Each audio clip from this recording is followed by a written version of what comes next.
हे शौनकादि ऋषियों,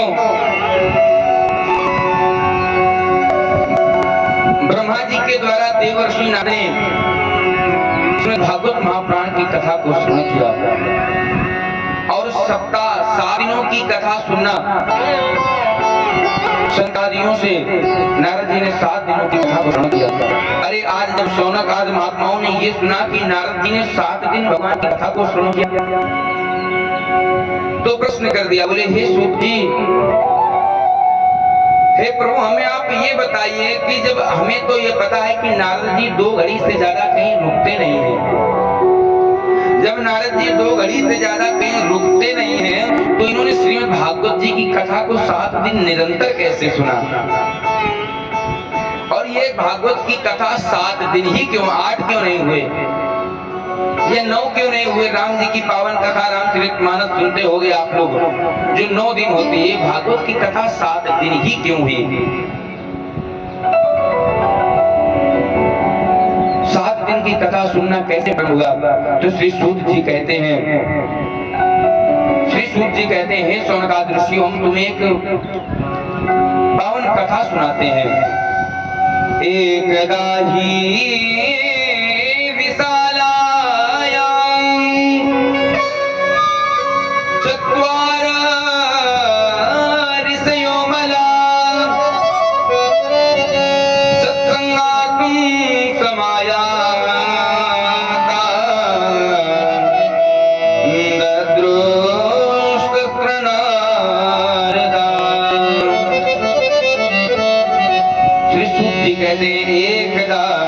विशालायाम चत्वार ऋषयो मला, एकदा ही विशालायाम चत्वार ऋषयो मला। 4 ऋषि कौन हुए? सनक, सनंदन, सनातन और सनत कुमार। ये 4 ऋषि हैं, इनकी उम्र सदैव 5 वर्ष रहती है, ये 5 वर्ष से ज्यादा के नहीं होते हैं। ये सदैव करते क्या है? ये भगवान का भजन गाया करते हैं, भगवान की पावन कथाओं को सुना करते हैं। ऐसे सनकादि चारों भैया कहाँ जा रहे हैं? एक बार विशालपुरी, किसको कहते हैं? बद्री विशाल, जहाँ पर नर नारायण भगवान विराजमान है। अभी भी नर और नारायण नाम के पर्वत जो हैं वहां पर भगवान विराजमान है। ये चारों भैया मिल करके सत्संग की इच्छा थे, क्योंकि सत्संग जो है ये कैसे, ये अकेले में ही होता है, एकांत में होता है। तो सत्संग करने की इच्छा से कहां पहुंचे? बद्री विशाल नामक क्षेत्र में। और वहां उन्होंने देखा क्या? वहां उन्होंने नारद जी को देखा। नारद जी जो कैसे, जो नारद जी सदैव प्रसन्न रहने वाले, संत सदैव प्रसन्न रहता है, संत को कभी दुखी नहीं देखा होता। और संत अगर दुखी भी होता है तो कब दुखी होता है? संत अपने दुख से कभी दुखी नहीं होता है। और जो संत अगर अपने दुख से दुखी होता है तो वो सच्चा संत ही नहीं है। संत तो सदैव दूसरों का हित सोचते हैं, दूसरों को अगर दुख है तो संतों को नींद नहीं आती है। ऐसे ही नारद जी हैं। नारद जी सदैव प्रसन्न रहने वाले हैं, भगवान का भजन करते हैं, वीणा लेकर के सर्वत्र घुमा करते हैं। लेकिन आज नारद जी कैसे? आज नारद जी का जो मुख है भैया, नारद जी का मुख मलिन हो गया है। नारद जी आज इतना उदास हैं, इतना उदास जैसे कि कृपण व्यक्ति, जो कंजूस व्यक्ति हो, अगर उसका धन छिन जाए, अगर कंजूस व्यक्ति का धन गिर जाए, चोरी हो जाए तो उसको नींद नहीं आती है। आज ऐसे ही नारद जी मुख को मलिन लेकर के बद्री विशाल क्षेत्र में पहुंचे। वहां पर हुआ क्या? वहां जैसे आज शौनकादि ऋषियों ने देखा तो कहा, हे नारद, कथम ब्रह्मदीन मुखम कुत चिंता तुरो भवान। हे ब्रह्मन, तुम्हें कौन सी चिंता सता रही है जिसके कारण तुम्हारा मुख मलिन हो गया है? गत वित्तो यथा जना, क्या तुम्हारा किसी ने धन छीन लिया? हे नारद जी, हमने तो सुना है कि संतों का धन केवल भगवान का नाम होता है। संतों का कोई दूसरा धन नहीं, संतों का धन केवल राम का नाम है।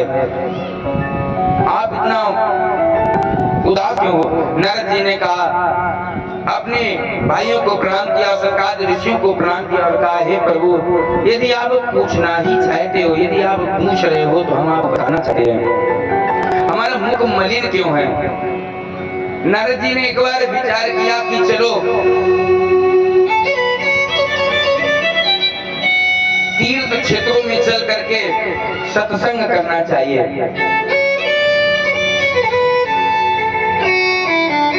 नारद जी सत्संग की तीर्थों में विचरण करने लगे।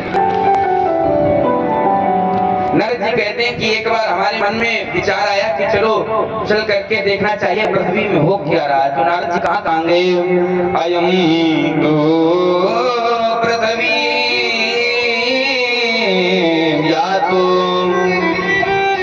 ज्ञात्वा सर्वोत्तमामिति पुष्करं च प्रयागं च हरिपुरावरे तथा। नारद जी कहाँ गए सत्संग के लिए? पुष्कर गए, प्रयागराज, हरि क्षेत्र हरिद्वार गए, कुरुक्षेत्र गए, श्रीरंग यानी सेतुबंध रामेश्वर। नारद जी समा भ्रमण करने के लिए गए कि कहीं तो हमारे मन को शांति मिलेगी, कहीं बैठ करके एकांत में भजन तो करेंगे। लेकिन नारद जी ने देखा क्या? कलियुग का ऐसा प्रभाव पड़ चुका था। कलिना धर्मेण मित्रेण धरे अबाधितात्मा। कलियुग का ऐसा प्रभाव पड़ चुका था कि कलियुग में जो संत, ये बात हम नहीं, ये बात नारद जी कह रहे हैं। और जो नारद जी ने कब कही थी बात, जो आप भागवत में भी लिखी है और वही आज के समय में भी हो रहा है। नारद जी कहते हैं कि मैं पृथ्वी में गया, मैंने पृथ्वी में क्या नहीं देखा? मैं पृथ्वी में गया तो पृथ्वी में कुछ नहीं। सत्यम नास्ति तपा शौचम दयादानम विद्यते उदरम भरिणो जीवा मुंगराका कूट भाषिणा। नारद जी कह रहे हैं कि मैं पृथ्वी पे गया, हमें सत्य कहीं नजर नहीं आया। और सत्य बताएं, आज के समय में सत्य रह ही नहीं गया है। यहाँ से कोई व्यक्ति जा रहा हो, इतनी धूप है, गर्मी है, और सर पे अपने सामान रखे हो, डॉक्टर रखे हो, अगर उससे पूछ तो भैया कहाँ जा रहे हो, क्या लिए हो, तो कहेगा भैया कुछ नहीं, बस जा रहे हैं।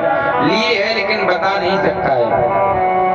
सत्य पल पल में झूठ, सत्यम शौचम, पवित्रता नहीं रह गई है आज के समय में, पवित्रता नहीं रह गई है। ना पूजा में है, ना पाठ में, और ना ही भोजन में। आजकल माताएं घर में भोजन भी बनाती हैं तो क्या करते हैं? रसोई में जाएंगी और भोजन बनाएंगी, लेकिन क्या पैर में चप्पल पहने हुए हैं। और पूछ दो मैया ये चप्पलें? अरे पंडित जी आप नहीं जानते हो। कैसे मैया? अरे पंडित जी ये स्पेशल किचन वाली चप्पलें। अरे अरे, तो अब क्या कहवा? तो सत्यम सोच नहीं रह गया है। सत्यम सोचम दयादानम, दया भी हृदय में नहीं रह चुकी है। अगर हृदय में दया नहीं रह गई है, दान नहीं, कोई दान नहीं करना चाहता है। और क्या? उदरम भरणो जीवा वराका कूट भाषणा। मनुष्य करता क्या है? मनुष्य केवल अपने बच्चों को भी एक शिक्षा देता है कि बस उदर भरो, यानी पेट पालन पोषण की ही शिक्षा दे रहे हैं। माता पिता अपने बच्चों को कुछ और शिक्षा देना ही नहीं जानते, बस यही कुछ न सत्य सिखाते हैं बेटा कि ये सत्य है, ना सत्संग बताना चाहते हैं। और आज भी यही होता है, बच्चों को छोटे पद से दे दिया गया, जैसे थोड़ा सा रोया फोन पकड़ा दिया गया, बेटा कार्टून, हाँ तो बस चुप हो गए। तो ऐसे ही बच्चों को क्या शिक्षा दे रहे हैं? बच्चों को उदर भरने की शिक्षा, कुछ नहीं बस पेट पालने की शिक्षा। पूज्य गोस्वामी दास जी रामचरितमानस में बड़ी सुंदर चौपाई लिखते हैं।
करे सोए धर्म सिखावे। माता पिता भी अपने बच्चों को बस कुछ शिक्षा नहीं देना चाहते, संसार में कैसे रहना बेटा, व्यापार कैसे करना, ये शिक्षाएं दे रहे हैं। और नारद जी ने क्या देखा, नारद जी ने जब इतना देखा, नारद जी और आगे बढ़े, नारद जी ने क्या देखा कि संसार में हो क्या रहा है। तरुणी प्रभुता के शाल को बुद्धिदायका, कन्या विक्रियो लोहा दंपति नाम सकल गणम। परीक्षित जी, नारद जी ने क्या देखा, तरुणी प्रभुता के शाल को बुद्धिदायका। घर में क्या चल रहा है, घर में जैसे नई बहू आई बस उसी का राज्य चलना प्रारंभ हो जाता है। जैसे नई बहू आई घर में तो उसका तरुणी प्रभुता की है शाल को बुद्धिदायका। घर में स्त्री आई जानो बस उसका राज्य चालू। और क्या होता है, जब हमारे यहाँ पर कोई कार्य होता है तो आजकल के बच्चे भी क्या करते हैं, शाल को बुद्धिदायका अपने सालों से सलाह लेते हैं, अपने सालों से सलाह लेते हैं। कोई भी कार्य करना छोटा या बड़ा, घर में पिता हैं, माता हैं, सब लोग हैं, चाचा हैं, परिवार के सब लोग हैं, लेकिन किसी से शिक्षा नहीं लेना चाहते। शिक्षा किससे लेंगे, साले साहब से। भैया ये बात हम नहीं कह रहे, श्लोक आया है, शालकु बुद्धिदायका, साले साहब से शिक्षा प्राप्त करते हैं। और सच बताएं, वृंदावन के संत महात्मा क्या कहते हैं, बात थोड़ी हंसी की है लेकिन बात बहुत अच्छी है। संत महात्मा वृंदावन के संत कहते हैं, दीवार बिगाड़े यारो और घर बिगाड़े। हाँ, अब आगे आप ही समझना। तो ये बात हंसी की है लेकिन बात सच है। जब अगर घर में वृद्ध बुजुर्ग ना हो, ऐसा नहीं कि साले से सलाह नहीं लेनी चाहिए, लेनी चाहिए। अगर घर पर पिताजी हैं, माताजी हैं, चाचा हैं, परिवार के लोग हैं तो उनसे सलाह लेनी चाहिए। उनसे भी सलाह लो पहले, बाद में कहीं जाकर के साले साहब से सलाह लो। और अगर सीधे माता पिता को घर से बाहर कर दिया, साले से सलाह लोगे तो भैया यही होना है। नारद जी ने जब ये सब देखा तो नारद जी का मन नहीं लगा। नारद जी ने क्या किया, नारद जी का मन बहुत उदास हो गया। नारद जी अगर संतों के पास में जाते हैं, महात्माओं के पास में जाते हैं तो संत महात्मा कहते हैं, नाम तो उनका ब्रह्मचारी जी है, बड़ा बहुत अच्छा आश्रम है, नाम ब्रह्मचारी है, लेकिन अगर उनके आश्रम के बाहर से निकलो तो अंदर से पक्षों की आवाज आती है। संत महात्मा का नाम तो त्यागी जी है, लेकिन अगर उनके आश्रम में जाओ तो 4-4 फोर व्हीलर खड़ी है। किसी के यहाँ इतनी अच्छी व्यवस्था नहीं होगी जितनी त्यागी जी के आश्रम में व्यवस्था होगी। अरे आज जब नारद जी ने ऐसा देखा तो उनका मन और मलिन हो गया। नारद जी दुखी होकर के कहाँ पहुंचे, नारद जी ने विचार किया, हमें संसार में शांति नहीं मिली, सब जगह घूम लिया, हरिक्षेत्र, कुरुक्षेत्र, प्रयागराज, सभी जगह गया। अब नारद जी ने विचार किया कहाँ चलना चाहिए, जहाँ भगवान श्री श्याम सुंदर वाक्य बिहारी लाल का जन्म हुआ है, जहाँ पर लीला की है भगवान ने, हमें वहाँ चलना चाहिए, वहाँ हमारे मन को अवश्य शांति मिलेगी। नारद जी बीड़ा लेकर के भगवान का भजन करते हुए कहाँ पहुंचे, वृंदावन। लेकिन जब वृंदावन आए नारद जी तो वृंदावन में एक और आश्चर्य देखा। वृंदावन में क्या आश्चर्य देखा, यमुना के पावन तट पर पहुंचे तो वहां एक युवती पड़ी हुई है, एक नौ युवती बैठी रो रही है और उसके बगल में 2 बूढ़े वृद्ध पुरुष लेटे हैं। वह स्त्री बड़ी जोर से रो रही है और उसके बगल में पुरुष रो रहे हैं। दास दासियां अनेकों दास दासियां पंखा कर रही हैं। नारद जी ने विचार किया कि एक नौ युवती उसके बगल में बूढ़े पुरुष लेटे हैं, ये क्या है, कैसे, ये क्या आश्चर्य हुआ नारद जी को। नारद जी ने विचार किया कि हमें चल करके इस स्त्री के पास जाना चाहिए, इससे पूछना चाहिए कि ये पुरुष हैं कौन और तुम रो क्यों रही हो, तुम्हारे जीवन में इतना दुख क्यों है। नारद जी उस स्त्री के बात में जाना चाहते हैं, लेकिन नारद जी ने विचार किया, अरे ये स्त्रियां हैं, ये न जाने कब किस क्षण रोने लग जाएं और किस क्षण हंसने लग जाएं। नारद जी ने विचार किया, हम तो संत हैं और यहाँ कोई पुरुष है भी नहीं, जो पुरुष हैं वो वृद्ध हैं, अचेत लेटे हैं। अगर हम संत महात्मा होकर के इन स्त्रियों के पास में जाएंगे तो संसार के लोग पता न क्या कहे, कहीं ये देवी ही हमको फटकार लगा करके ना भगा दें। तो नारद जी ने देखा तो भक्ति मैया को, उस देवी को देखा, लेकिन वहां से लौटने लगे। अरे आज जब नारद जी को लौटते मैया भक्ति ने देखा तो मैया भक्ति ने आवाज लगा दी, भो भो साधु क्षणं तिष्ठ चिंतामपि नाशयम् दर्शनं तव लोकस्य सर्वथा गहनं परम्। वो देवी चिल्ला करके आवाज लगा करके कहने लगी, वो साधु शरण तिष्ठ, हे साधु, हे महात्मा रुक जाओ, मत चिंता, हे महात्मा हमारी चिंता का समाधान करो, हमारे दुख का निवारण करो। दर्शनम तव लोकस्य सर्वदा अकहरम परम, हे महात्मा मैं आपके दर्शन से हमारा कल्याण हो गया। आज जब नारद जी को उस देवी ने बुलाया तो नारद जी गए पास में, नारद जी पास में गए और नारद जी ने कहा, हे देवी तुम कौन हो, तुम्हारे ऊपर ऐसा क्या दुख आया, और ये जो तुम्हारे बगल में दो पुरुष लेटे हैं ये कौन हैं? और संतों का सच बताएं तो संतों का हृदय ही ऐसा होता है। अभी हमने बताया कि सच्चा संत जो होगा वो दूसरे के दुख से दुखी होता है, अपने दुख से कभी दुखी नहीं होता है। नारद जी मैया भक्ति के पास में गए और कहते हैं, देवी कि तुम क्यों रो रही हो, तुम्हारे बगल में जो पुरुष लेटे हैं ये हैं कौन? और वे बालक लेटे हुए रो रहे हैं। देखिए जो नौ युवती हैं ये कौन है? ये मैया भक्ति हैं, और जो उनके बगल में पुरुष लेटे हैं ये कोई और नहीं, ये ज्ञान और वैराग्य है। अगर हमारे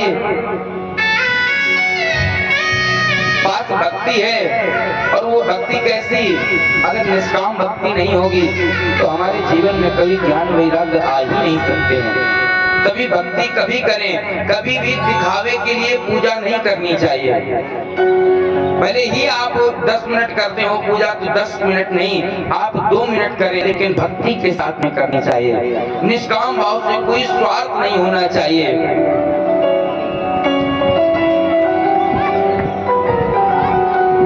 कोई निष्काम भाव से भक्ति करनी चाहिए। आज नारद जी ने पूछा, हे देवी तुम कौन हो? नारद जी कहते हैं, हे देवी तुम कौन, कहाँ की हो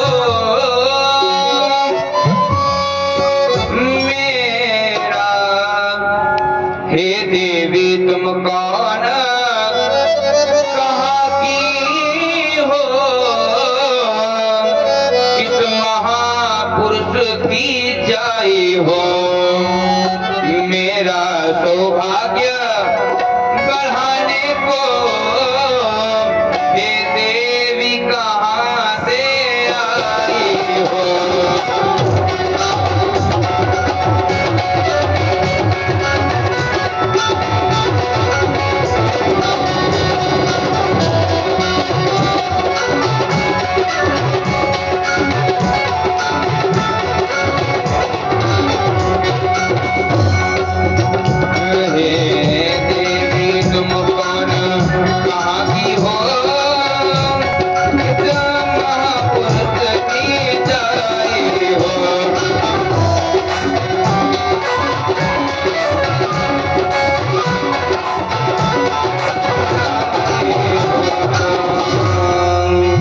हे देवी तुम कौन, कहाँ की हो, किस महापुरुष की जाई हो, मेरा सौभाग्य बढ़ाने को,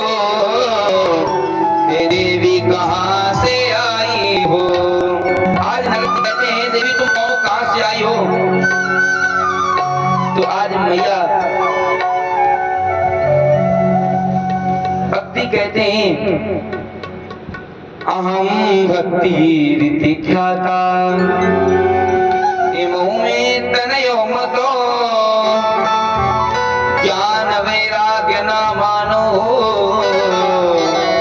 काल योगे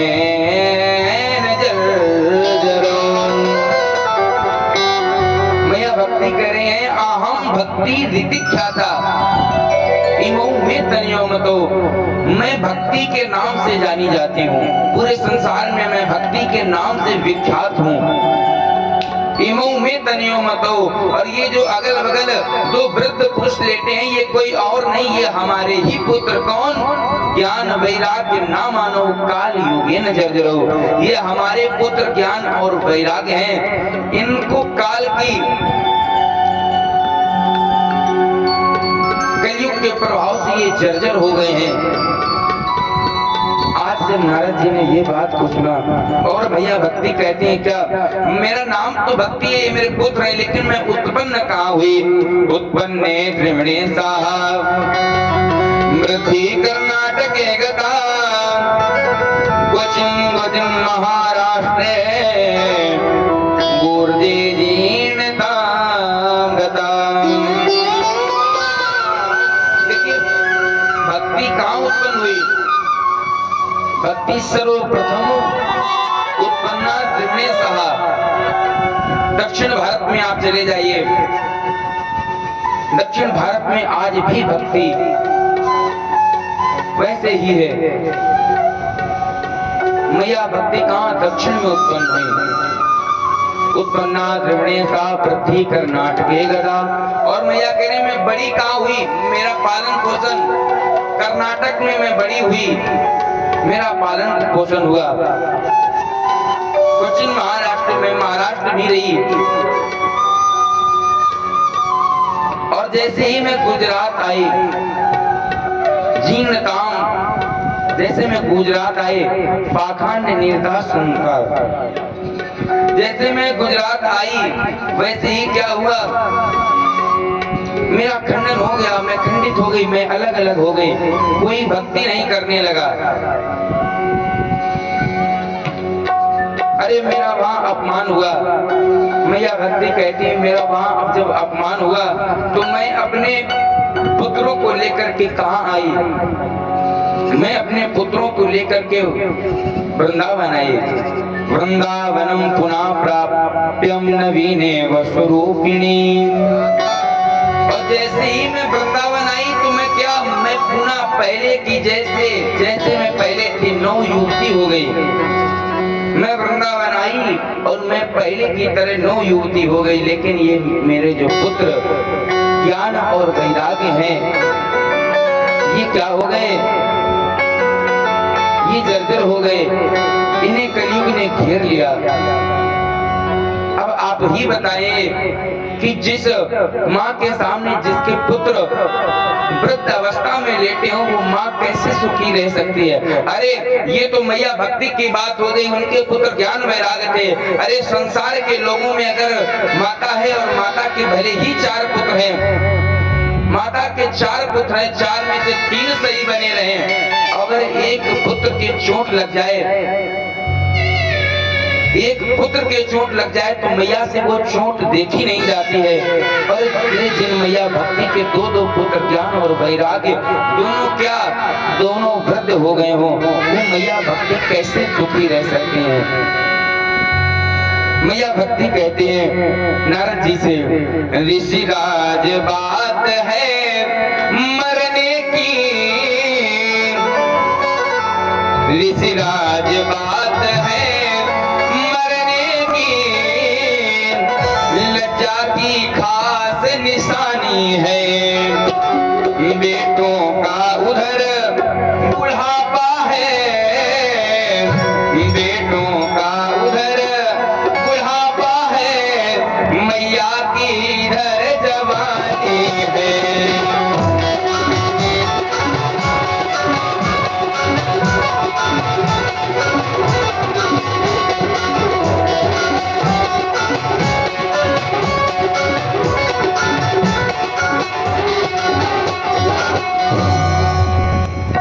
मैया भक्ति सी राज बात है मरने की।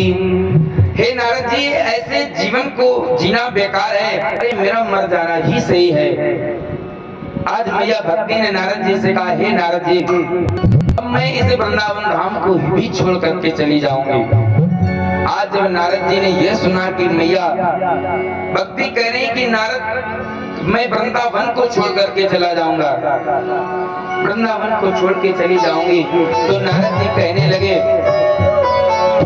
हे देवी, अरे ये धन है वृंदावन, ये धन है वृंदावन जहाँ पर भक्ति का आज भी सम्मान हो रहा है। आप में से कितने लोग वृंदावन गए हैं? सच बताना, आप लोगों में से कितने लोग वृंदावन गए? अरे भैया, वृंदावन चले जाओ तो आने का मन नहीं करता है।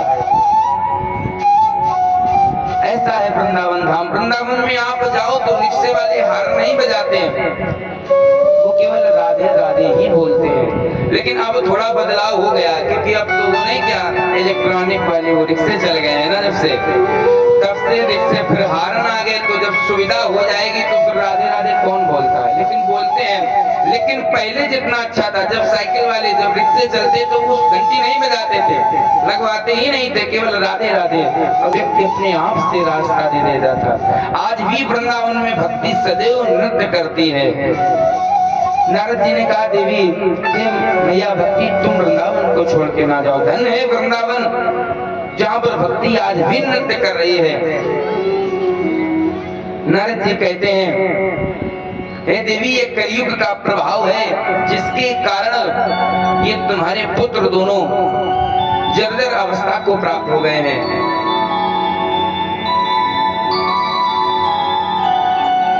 मैया भक्ति कहती है, नारद जी, यदि कलयुग इतना खराब है, कलयुग यदि इतना खराब है, तो फिर राजन परीक्षित ने इस कलयुग को रहने के लिए स्थान क्यों दिया? आप बड़ी सुंदर पावन कथा को श्रवण करेंगे, अभी सूक्ष्म में बता देंगे। राजन परीक्षित ने कलयुग को पृथ्वी पर रहने के लिए स्थान क्यों दिया? तो नारद जी कहते हैं, हे देव मैया भक्ति, जिसमें भगवान अपने परम धाम को चले गए, जिस दिन भगवान परम धाम को गए, उसी दिन से कलयुग ने क्या किया? अपना पैर इस पृथ्वी पर जमाना प्रारंभ कर दिया। राजन परीक्षित ने इसे मारना चाहा, लेकिन जैसे ही राजन परीक्षित ने कलयुग को मारना चाहा, कलयुग राजन परीक्षित के चरणों में गिर गया और चरणों में गिर करके कहने लगा, हे प्रभु, हे राजन, हमें छोड़ दो, हमें ना मारो। लेकिन राजन परीक्षित ने कहा, तुम्हारे अंदर कोई ऐसी तो भी कोई ऐसा कार्य हो, तुम्हारे अंदर कोई ऐसी व्यवस्था हो जिसके कारण हम तुम्हें छोड़ दें। तो कलयुग कहता है, प्रभु, हमारे अंदर एक बड़ी ही सुंदर बात है। संत महात्मा जब सतयुग त्रेता द्वापर में तपस्या करते थे तो कब तक करते रहते? 100, कोई सैकड़ों वर्षों तक, कोई हजारों वर्षों तक तपस्या करते रहते थे, लेकिन क्या भगवान की प्राप्ति नहीं होती थी। लेकिन कलयुग में एक बहुत विशेष गुण है, जिस गुण के कारण राजन परीक्षित ने कलयुग को पृथ्वी पर रहने के लिए स्थान दिया। त्रेता द्वापर में जब व्यक्ति सैकड़ों वर्षों करते थे तपस्या, तब कहीं जाकर के भगवान प्राप्त होते हैं। कलयुग में क्या? कलयुग में आप 24 घंटे पूजा ना करो, केवल कितनी देर? एक घड़ी, आधी घड़ी, आधियों में पुनियाद, तुलसी संगत साधु की, हरे कोटि अपराध। एक घड़ी कितनी देर की? 24 मिनट की। आप 24 मिनट भी पूजा कर सकते हैं, और 24 का भी समय नहीं तो कितनी? 12 मिनट कर लीजिए। आधियों में बुनियाद, और जब 12 मिनट का भी समय ना हो तो कम से कम 6 मिनट का तो समय निकाल लीजिए। और अगर सच बताएं, मानव का जीवन पा करके 24 घंटे में अगर हम आप भगवान के लिए 6 मिनट ना निकाल पाए, तो सच बताएं, ये मानव का तन पाना हमारे लिए धिक्कार है। जरूरी नहीं कि हम आप बैठ करके 6 मिनट पूजा करें, चलते फिरते भगवान का नाम अवश्य लेना चाहिए।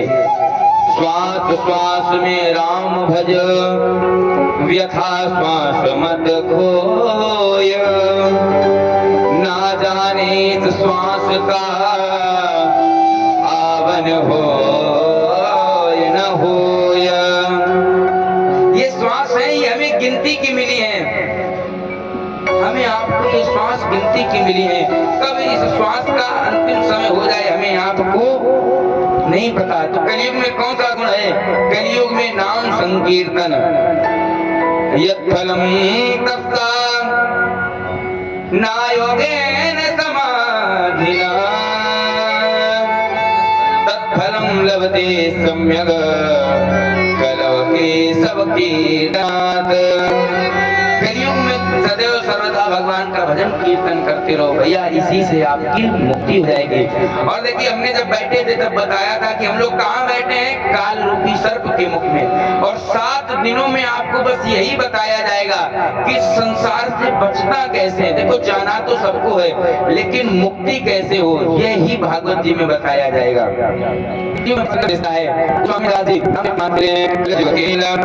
कलयुग केवल नाम धारा, सुमिर सुमिर नर उतर नहीं पारा।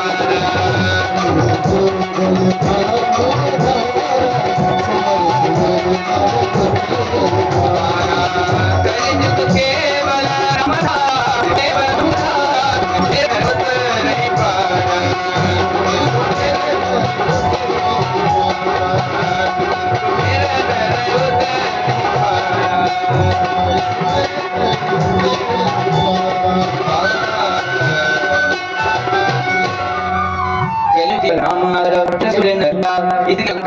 केवल राम जी का नाम, कृष्ण जी का नाम लो, व्यक्ति की मुक्ति हो जाती है।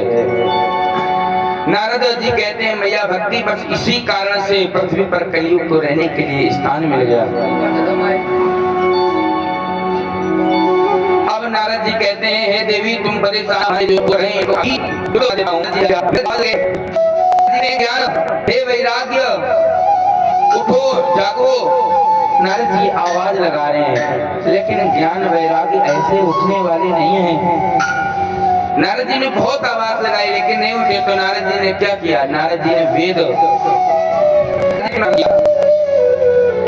चारों वेद सुना डाले।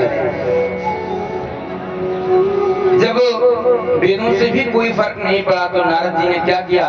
जो वेदों का सार है श्रीमद् भगवत गीता सुनाना प्रारंभ किया। गीता सुनाना प्रारंभ किया, लेकिन जैसे ही चेत हुआ एक बार नहीं कई बार नारद जी ने सुनाया, लेकिन ज्ञान वैराग्य को कब तक अचेत अवस्था से हट जाते हैं। जब तक पाठ होता है तब तक तो बैठे रहते हैं ज्ञान वैराग्य। अब नारद जी जब गंगा में पड़ गए तो एक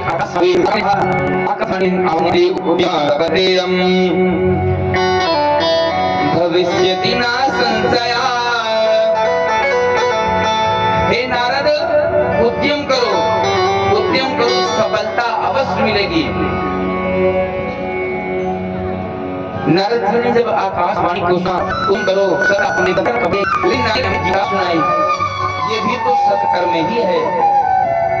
नारद जी के पास जितनी औषधि थी सब नारद जी ने प्रयोग कर लिया, लेकिन ज्ञान वैराग्य आज